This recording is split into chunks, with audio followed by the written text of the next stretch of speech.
so there was a security incident at work, and I wasn't on the security response team. We didn't even actually have one at the time.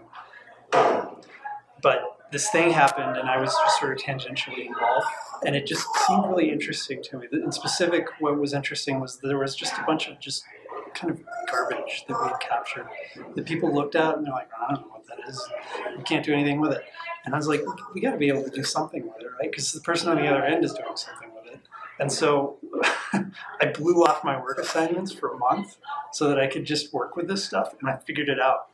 And at the moment that I figured it out and reported that up, I became this like celebrity, right? And then it was just sort of like, well, okay, I've just got it, because everybody wanted me to come out and work on this stuff. So it was, I don't know if I should be telling the kids this, but it was like blowing off work was really what gave me that. But it was just kind of like pursuing things that I was interested in. A lot of what I've done, people are going to hear about for probably another 20 years. I do these, or I used to do these professionally.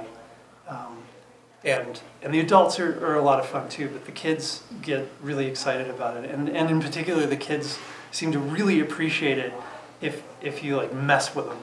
As long as you're messing with everybody fairly, they don't have a lot of ego tied up in what they're able to do and what they're not able to do. And so learning something new is exciting for the kids, whereas for the adults, it's kind of like a challenge, and they have to sort of readjust their notion of what they're good at. Whereas the kids are used to learning things all the time. I've been doing these cafes since, I don't know, maybe 6 years I've been doing these. I think 2 years ago, maybe 3, I was doing one at the college level at New Mexico Tech, and this girl came up to me. And she said, hey, did you do the Science Cafe thing in Albuquerque a couple of years ago?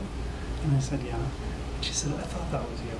She said, that thing convinced me to go in its computer science field at New Mexico Tech. And that's, to answer your first question, that's what motivates me, is that kid right there.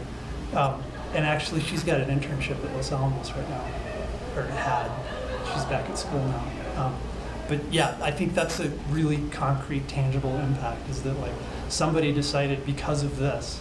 She said that it didn't tell her that, it didn't like teach her a whole lot other than the notion that this is a thing that she could do. And so having that exposure, I think, is tremendous, especially in a place like New Mexico, where we don't have a lot of computer science instruction, in my field at least, at the high school level. Exposing people to professionals who have this job, maybe hearing their stories about how they got excited about this job when they were kids, can be really inspirational to kids that maybe don't have kind of as many opportunities.